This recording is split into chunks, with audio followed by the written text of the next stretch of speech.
You're listening to the Fan to Fan podcast, and today we're talking about Mystery Science Theater 3000.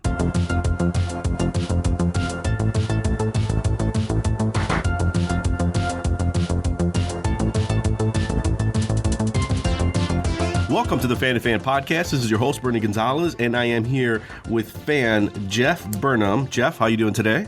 I am doing A-OK. So Jeff is a member of the adjunct faculty at DePaul University for their College of Communication and also works with the College of Computing and Digital Media. Is that right? That is correct. Yes, sir. And you focus on film, television, video games, pop culture, fan communities, and new media. You've lectured on Marvel movies, cult cinema. You're the author of Primetime Heroes of Small Screen Avengers, Finding Social Political Value in Marvel TV Movies. You've also written about the Rashomon Effect, Sherlock Holmes, and Mystery Science Theater 3000, which is our main topic for today's conversation. And I discovered you actually through the Cadaver Cast, a podcast you have with your son Alistair, where you talk about movies like King Kong, Gremlins, Ghostbusters, Dracula, and the two of you actually tackled Mystery Science Theater 3000 riff on 1964's Horror of Party Beach, appropriately enough for Thanksgiving in honor of MST3K's annual Turkey Day Marathon. That we did, yeah.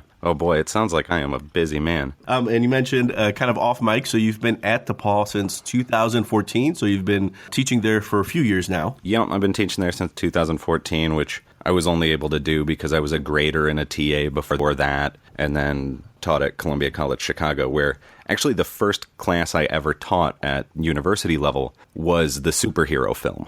And so, I don't know, when I taught that, it was like, where do I go from here? You know, you start off at the top. Teaching superhero films is kind of the dream. Then where do you go? But I've been fortunate enough to find classes that I really enjoy teaching. I teach mass communication. I teach ethics in video games and cinema. And I got to teach cult films last quarter, during which I actually showed an episode of Mystery Science Theater. So what's your class like? I mean, are they very receptive to discussing these things like Mystery Science Theater 3000? Yeah, fortunately, with my ethics class, that is in the College of Computing and Digital Media, and my students there are filmmakers and video game developers for the most part. Sometimes you'll get the occasional straggler in there from like finance who just wants the philosophy credit. But yeah, it's a challenging class. I teach a very hard class conceptually when it comes to ethics, but eventually most of them are like, yeah, all right, okay. Especially because I'm not one of these teachers who's telling them, ethically, you can't put violence in your video games. Yeah, it's all about the context. You know, and so that's the exercises that I run them throughout the quarter, is looking at various video games and movies and analyzing the context and the messages that that's sending, you know. And so we watch Taken early on in the quarter, and then a little bit after that we watch Taxi Driver and examine how they use violence. And it can be off-putting for some students to actually think about their work as having a potential effect on the world, but the ones who get it really do embrace it and hopefully we'll make more responsible things as a result. And it seems like you run the gamut from more quote-unquote, podcast air quotes, highbrow filmmakers like Robert Altman and David Lynch, but you also kind of veer towards the B-movie cinema, you know, the bad movies that Mystery Science Theater is so well known for. What I tell my students is, yeah, I've seen Bergman, you know, I watch Antonioni, I've watched Ozu films. I know all that stuff, but any given day of the week, if you showed up at my house, I'm watching a horror movie or some cheesy 80s action movie. And that's more what I find comfort in, which is kind of how I was raised. I was raised watching a lot of the cheesier horror and sci-fi movies and stuff. Is that something your parents had a love for, and they were just kind of sharing that with you so it would be on in the background? My mom did, yeah. There was, I don't remember what channel it was, but there was a cable channel growing up that, or maybe it was a couple, right? I don't remember the specifics of it, but every Saturday, my mom and I would sit down and we watch 2 or 3 70s movies on cable. And so, you know, it would be like, you know, so a kung fu movie, right? I remember the first kung fu movie I ever saw was Chinese Super Ninjas, watching that with my mom. You know, we'd watch Troll. which obviously wasn't 70s, but oh man, Shockwaves with Peter Cushing, and this stuff would come on, and we would just watch this on cable every Saturday. And so that was my childhood. You know, my brothers would go out and play, and my mom and I would stay in and watch weird old movies. Well, because you're basically describing my childhood exactly, growing up in Chicago, where we were exposed to Samurai Sundays, where I remember after kind of being forced to go to church and thinking, oh man, there are so many more fun things that I could be doing, like watching Samurai Sunday at 10 o'clock. So I would try to get my parents to quickly make it home, after the sermon, and just, maybe catch the second half of a Shaw Brothers film. But, it's the same idea, watching these 70s and 80s horror and sci-fi films at the time.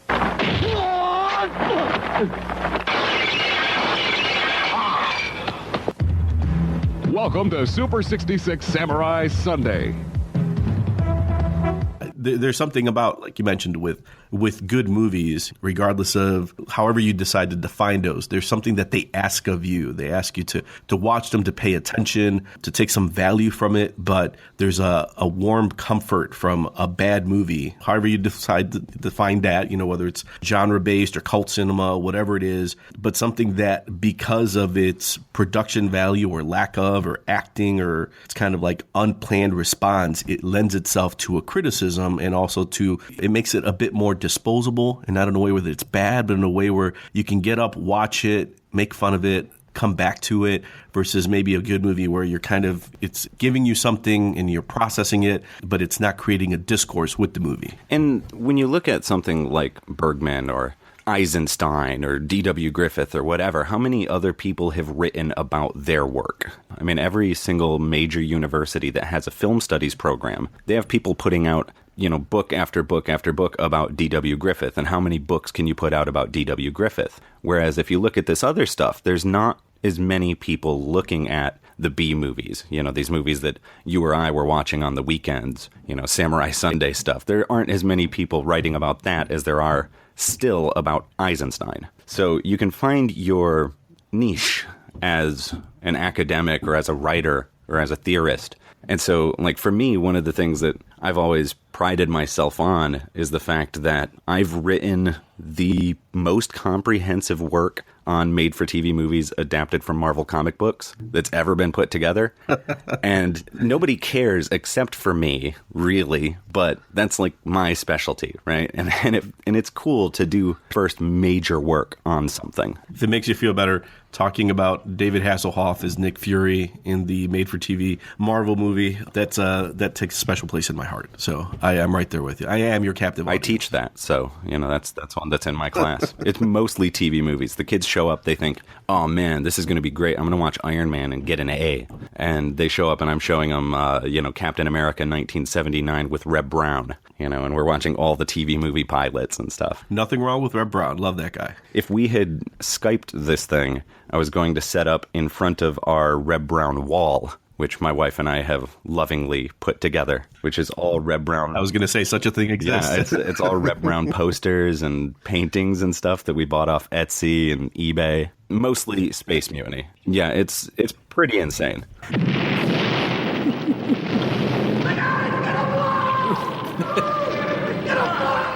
If the first 10 minutes are any indication, this movie's gonna blow! And let me backtrack a little bit for those that may not be aware.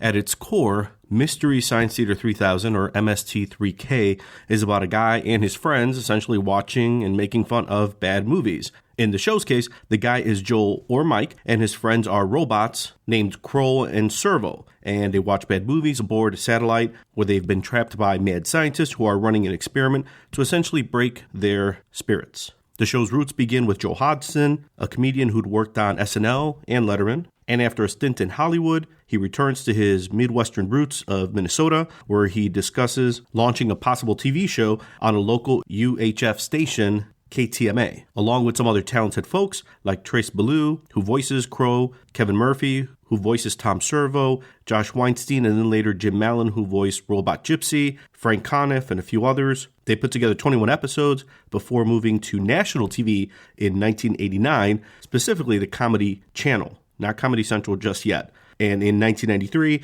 Joel moves behind the camera, and head writer Mike Nelson dons the jumpsuit in the middle of the 5th season. In 1996, Comedy Channel, now Comedy Central, cancels MST3K, but in 1997, it begins airing on the Sci-Fi Channel, when it was actually Sci-Fi and not SYFY. It was canceled after 3 years, but continued to air in reruns until 2004. So along with the Marvel movies, with Sherlock, you've also written an article. This was back in, I believe it was like 2014 on Mystery Science Theater 3000, and it was titled Mystery Science Theater 3000 and the Restricted Universe of Popular Culture Production. Yeah, that sounds dense, doesn't it? Boy, that was actually the first communication piece that I ever worked on, and we started writing that back in 2009, if I'm not mistaken. And my brother-in-law, who was in communication, at the time I was studying film, with the express purpose of either going into film criticism or screenwriting. And my brother-in-law called me up and he saw this call for papers. It was a book on Mystery Science Theater. And he was like, do you want to write a piece with me for this book? You know, like a dense communication piece, but, you know, he knew that I knew the show and he liked it. He was vaguely familiar with it, but knew that I knew the show way better. So I teamed up with him on it. And ultimately, I ended up going into communication for my master's because of this work, finding that such a rewarding process. Yeah, we didn't get into the first book we wrote it for, and then it sat around for a little while. And then everybody who had been working on Mystery Science Theater since then put together another book. And that book is called Reading Mystery Science Theater 3000. And our essay got in there, which was good because when I went back to revise it for that, I think I cut out 13 pages and cut out huge chunks of it. So it's a much better piece. But yeah, what we were looking at in that was this idea that usually when you engage with a piece of media, there's the media and then you as the audience member. But what makes Mystery Science Theater so unique is that you've got the piece of media and you've got you as an audience member, but there's an intermediate audience in, you know, Mike or Joel and the bots. And so we explored that relationship between the intermediate audience and the audience at home and what that means in terms of, you know, meaning reception. One of the elements that was really interesting was the idea of equipping the audience with a level of resistance. Yeah, we saw it as, I guess, for lack of a better term, a training ground for audiences. Right? Because media is often this thing that people will just engage with and let it wash over them and just sort of soak up its meaning. But Mystery Science Theater offers you sort of a crash course in media literacy rooted in snarkiness. And so you come out of a, you know, I mean, I don't know how many episodes it would take or whatever, but if you watch Mystery Science Theater long enough, you start to see the places where you can pick a movie apart, where you can look at a piece of media and go, well, that's dumb. That doesn't make sense, right? And not only that, it also gives you sort of pre-packaged resistance phrases. And so for me, for example, one of the things I most often say while watching a movie or a TV show is if something doesn't make sense, I'll just go, the hell? Which, you know, is from Mystery Science Theater. And so what we did in our research was we went on to YouTube pages, and this took forever. This was really dumb. Like, in retrospect, I spent ages doing this. Oh man, what a nightmare it was. But we went through YouTube and found any time that somebody had posted the entirety of a movie that was on Mystery Science Theater and scoured all of the comments on that movie. And found countless instances of people simply reposting riffs from Mystery Science Theater, right? And that was kind of the evidence that people were actively reappropriating this, you know, and we talked to a few people too. We didn't really have the time or inclination, I guess, to really seek out every single person from the MST fan community and do interviews and all that stuff. But, you know, we did speak to a few people who were also like, when I watch a movie, this phrase, which I got from Mystery Science Theater, right? And so it's like pre-packaged resistance to media that is there, but it also in the process gives you some critical thinking skills as well. And I think one of the other interesting pieces that you mentioned is using these riffs out of context so that they're not necessarily in the course of the movie that if you and I were familiar with that specific episode of Mystery Science Theater, it would make sense. You know, you could see an episode of Mitchell, and when someone yells out Mitchell, you understand, or Outlaw of Gore, and someone yells out Cabot, it makes sense. But to take that riff and then take it into another context where the people around you are not familiar with it, it's interesting because, like you said, it's just kind of taking that idea, that level of resistance to this bad movie and putting it in another context, but with the same feeling behind it. It's something that is both an incredible boon for fan communities and also, in my experience, somewhat of a curse as well. Because then you find people who will have maybe no original ideas to make fun of a movie, and they're sitting in your living room and they're just spouting off MST quotes endlessly while watching a movie, you know, and you just want to be like, oh, come on, man, give us something original, right? So depending on the person, maybe they didn't pick up on those critical skills and they just start reappropriating. And it kind of creates this very incestuous dialogue where I understand what it means, you understand what it means. We can speak this very, you know, somewhat exclusive language. But then if we were with friends who were not familiar with Mystery Science Theater 3000, let alone that episode, they really couldn't unpack what we were trying to say. So it's like they would just see that as some sort of ridiculous comment that didn't make any sense. That didn't make any sense at all. Yeah, I mean, if you're watching television with your extended family over the holidays or something, and a guy with a mullet and a mustache pops up, and you shout out "Rousdower," then maybe your significant other or brother or whoever you watch Mystery Science Theater with would laugh alongside you. Everybody else is like, what? What are they going on about? These nerds. In a few seconds, Jeff and I will continue our conversation. But in the meantime, if you are listening on iTunes, please take a moment to rate and review. Just search for the Fan to Fan podcast, go under reviews, enter a star rating, or write a review if you have a second or two, and click send. That's how easy it is. I will greatly appreciate it. Thanks. And now, on with the show. All right, so let's get a little less serious about Mystery Science Theater. Do you remember your first memory of watching the show? I don't know if I saw it before this. I'm sure I happened upon it because Sci-Fi Channel and Comedy Central were two networks that I watched a lot growing up, especially Sci-Fi. But Sci-Fi didn't pick them up until, what was it, 96? Or so? 97, yeah, because it was on, because Comedy Central canceled it in 96, and then summer of 96 is when the movie was released, and and then it was in 97 where they began airing for, was that 2 or 3 years? Yeah, and so I probably saw it before this, but what I remember as my first experience with it where it clicked with me was in my 8th grade English class. Mike Fountain, who would become basically my mentor after high school and stuff, but he was my 8th grade English teacher. He showed Johnny at the Fair in our English class, which was mostly to people who didn't care.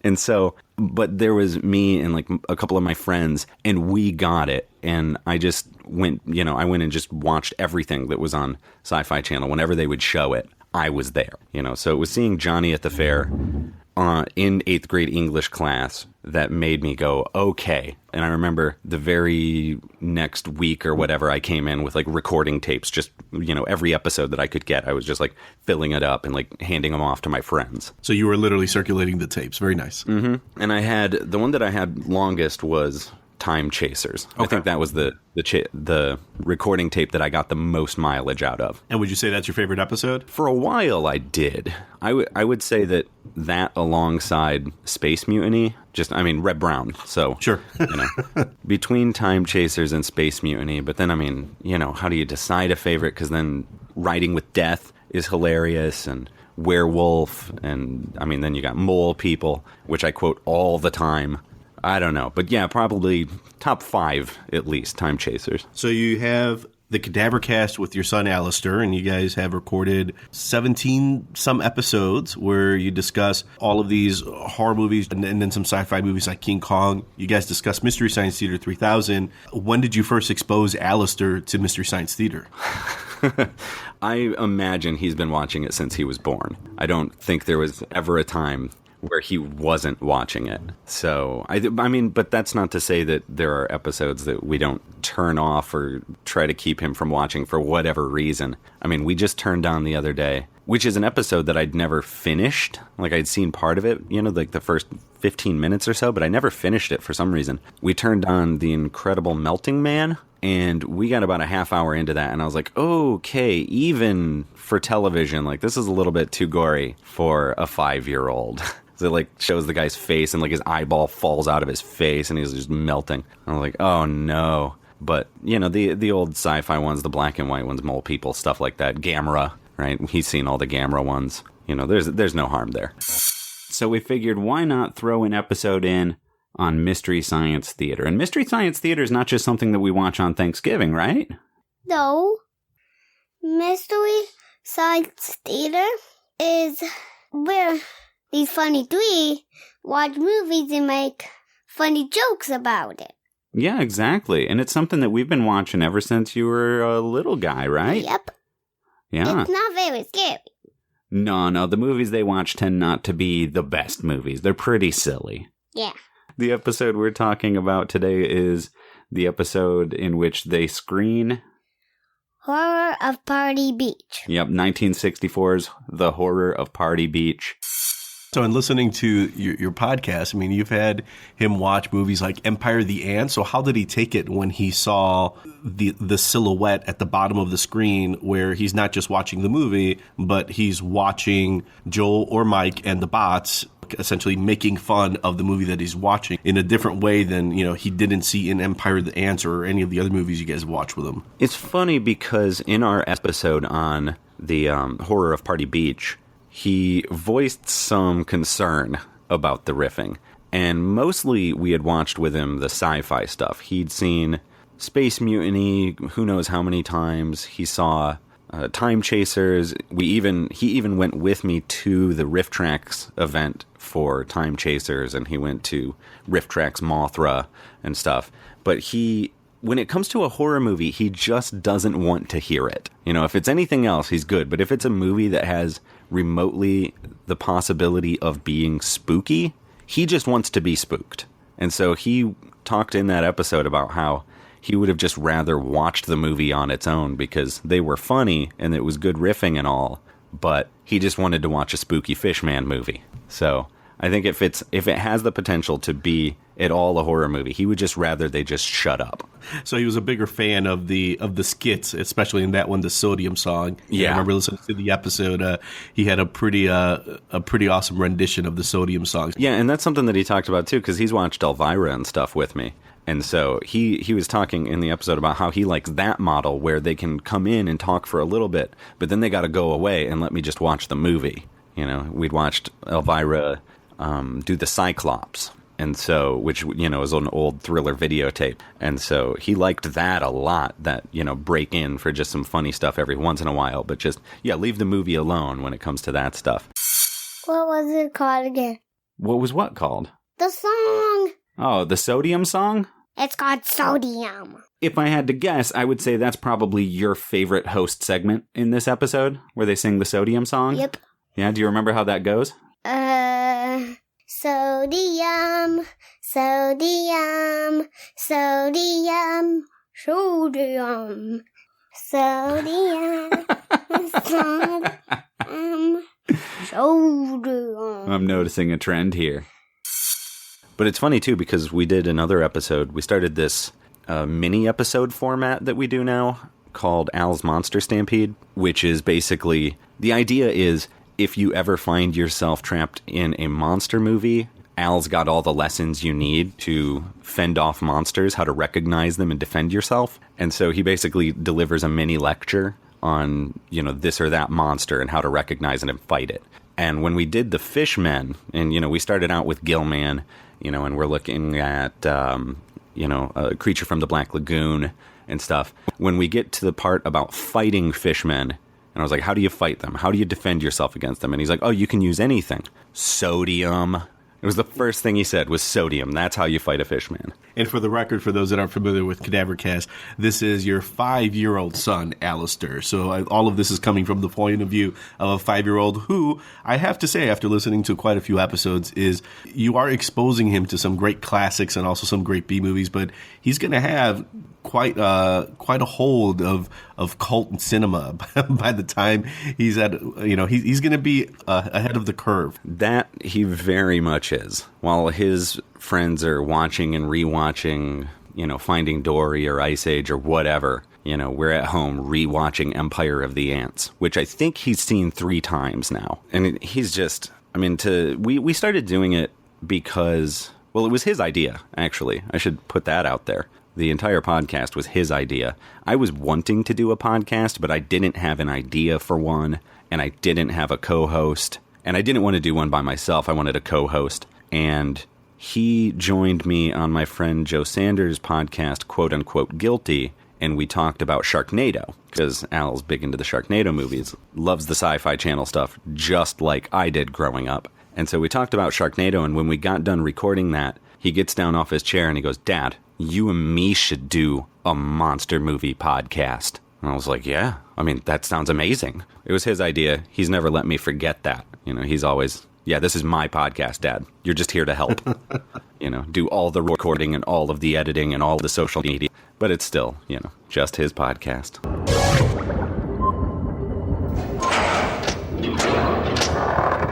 Well, so when you guys discussed Mystery Science Theater 3000, so you guys saw horror at Party Beach, and I know you mentioned in the episode that you had a chance to speak with Joel at one, what was it, with Mike rather, at one point. What was that for?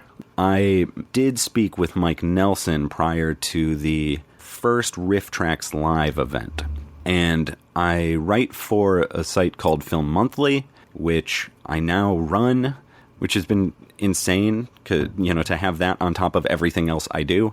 And so at the time I was like, you know what, I'm writing for this website. Why don't I use this as a way to speak to the people I admire? I was like, why don't I just try to get a hold of the people who are my heroes? So I got a hold of the PR people for Riff Tracks and for Cinematic Titanic, and I ended up speaking to Mike Nelson.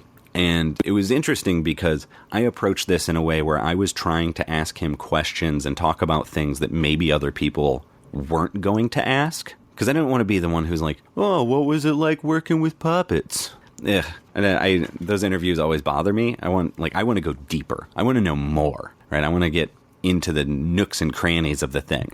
And so I viewed it as an opportunity to pick his brain about the nature of riffing. And it was funny because I think at first he was maybe seeing me as an antagonistic interviewer, because I was like, let's get deep into this, and asking really deep questions. And he expected to just have me, I don't know, asking him about oh, what's the show going to be like?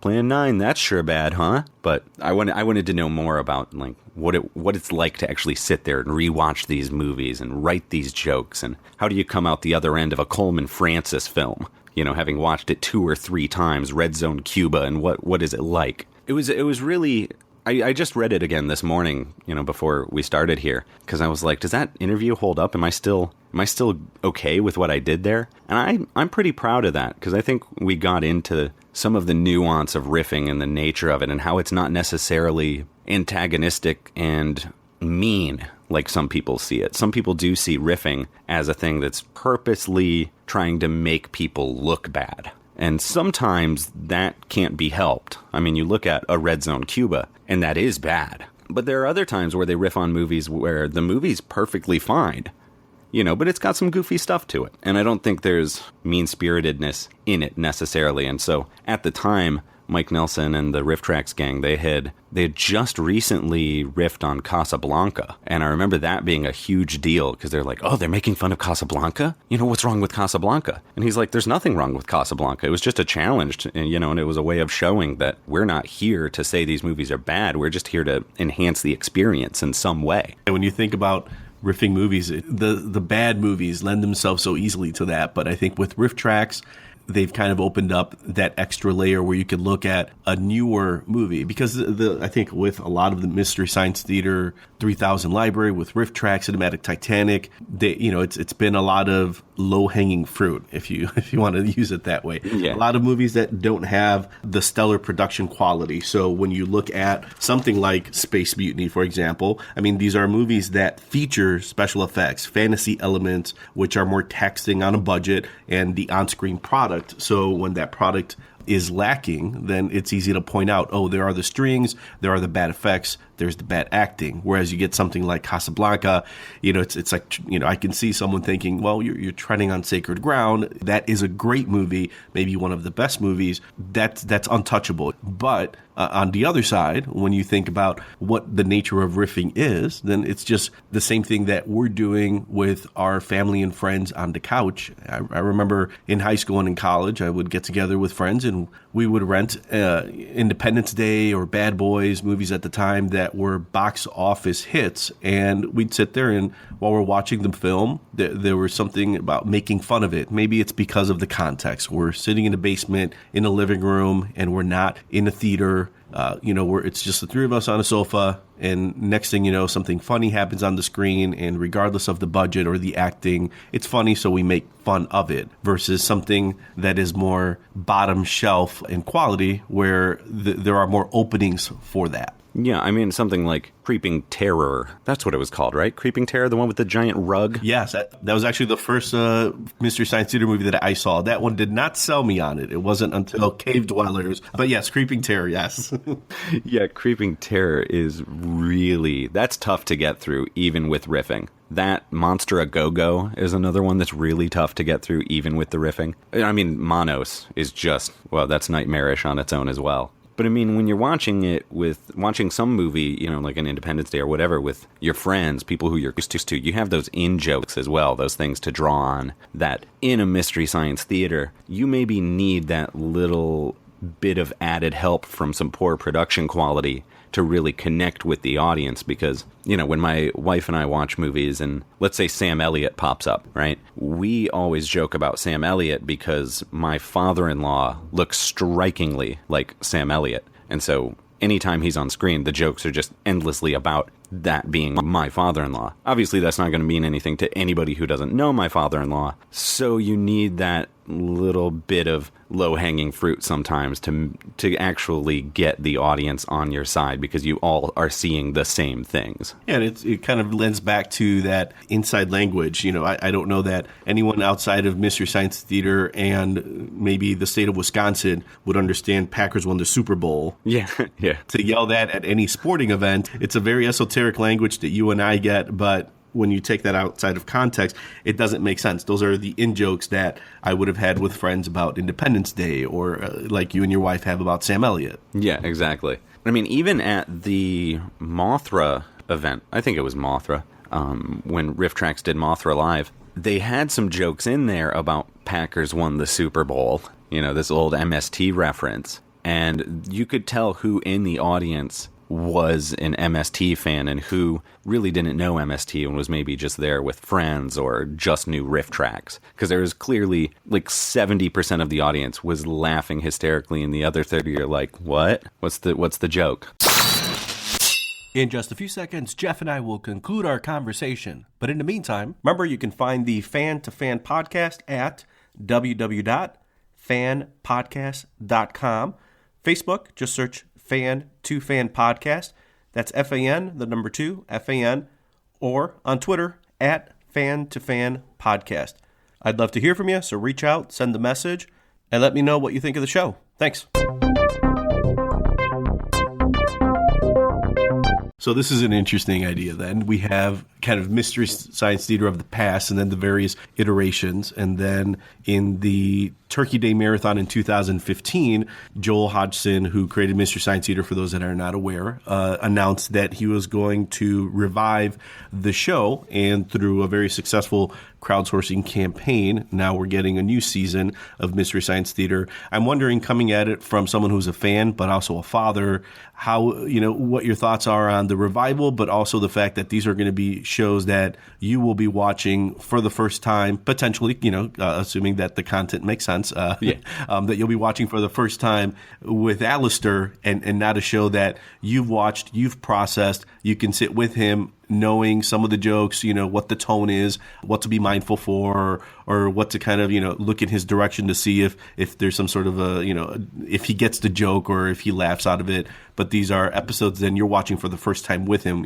It's really exciting. I mean, it definitely feels to me like being back in 8th grade and discovering this thing, and having all of this entire show to look into, and that time of my life was just amazing to just watch Sci-Fi Channel and just have a new episode pop up and see Jack Frost for the first time and just be like, what? And it was amazing. Not just to have that happen and be here with Alistair for that, and for him to know that it's new, and also his name is going to be in the credits because we gave a bunch of money to the Kickstarter. I have T-shirts and hoodies and all kinds of stuff already here for this thing. I was just like, yes, you can have all of my money. Just give me more. It was so exciting for me. And I watched the live stream when they were doing that last 24 hours. I watched that thing. It's so exciting, and I hope that he is excited as we are about it, because this is going to be basically his Mystery Science Theater. And we watched Doctor Who as well. And so for him, when we started watching Peter Capaldi, it was like he got the show. He was like, okay, new doctor. This is my doctor, right? And I'm hoping he looks at this and goes, new Mystery Science Theater. This is my Mystery Science Theater, because for me, it was always Mike, because that's where I jumped into the show. I love Joel, right? I don't say anything bad about Joel, but that's where I started. So that those episodes, those season 7, season 8 episodes, those are the ones that stick with me and will stick with me forever as the ones that, meant the most. And I hope for him that these are that. So you've got the Cadaver Podcast, you've got a Patreon page for Cadaver Cast, and I know you mentioned one of the episodes that this goes towards Alistair's college fund. Yeah, we are part of the Word Salad Network, which is basically my friends and I, like our podcasts are the Word Salad Network, as well as a podcast out of Australia who are guys that we love. And Joe, who runs the network, reached out to them and was like, you guys are awesome, want to be part of our network. And so we are putting together it's a bit of a slow-ish process getting this Patreon page together, because most of us teach.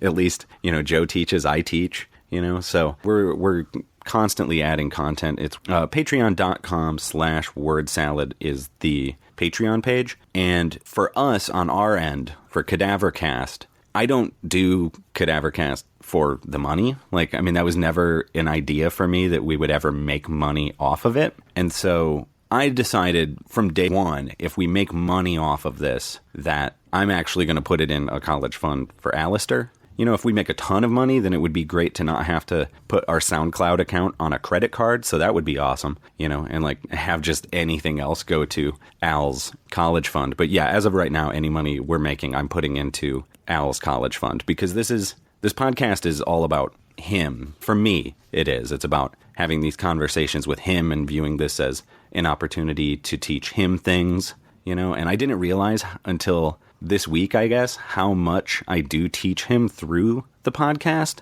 until somebody started pointing out to us every single lesson that I was teaching Alistair through the different episodes on Twitter. And this was Cult Compass on Twitter started pointing this out, and I was like, oh man, I guess I did teach him about that in that episode. Well, that was really good use of Young Frankenstein. So for me, it's all about his education and improving him as a person in any way I possibly can. So yeah, any money we make off of the podcast right now is going into his college fund. Oh, and I'm glad you do it because I do appreciate the fact that there's a family-friendly podcast that's out there that discusses movies, things that I love, and getting the perspective of Alistair, someone who's been exposed to these things, by virtue of you and your wife. Some really good things that I can definitely appreciate, but seeing his perspective as someone who's watching it for the first time, and as he's kind of building this library, this language of sci-fi and horror cinema behind him to kind of see what his exposure will be to, like what happens when he sees the new Wolfman with Benicio del Toro, and he compares it to the original Wolfman. Obviously, that'll probably be later down the line when you deem it appropriate for him to watch. But he'll have this language to say, "Oh, I remember that, and now I see this. This is what I think about this." And maybe when Mystery Science Theater, has been out for some time, if you guys decide to revisit that by virtue of older episodes or new episodes, just to see what his thoughts are, kind of like you mentioned with Doctor Who. This is, I got it. This is my Doctor Who now, but now I understand what Doctor Who is, so I know who those doctors were.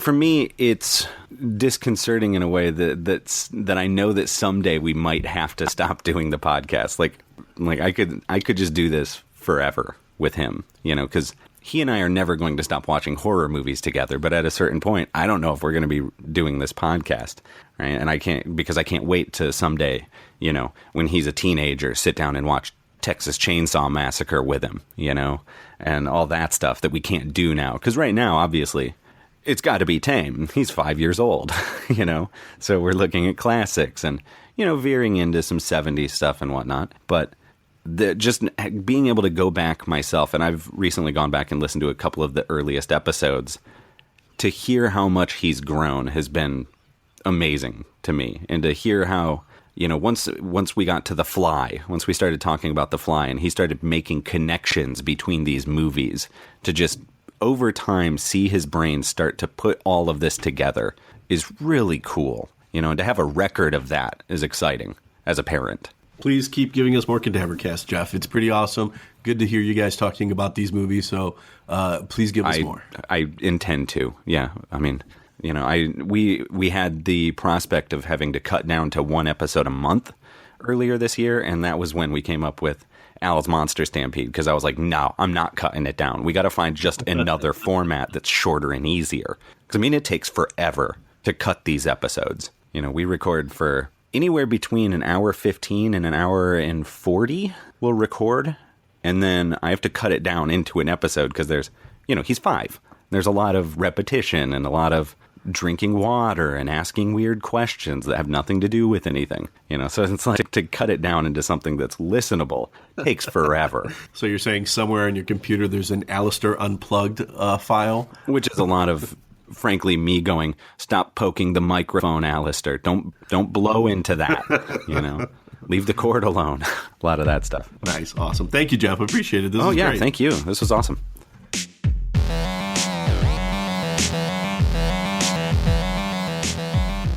That's it for this episode.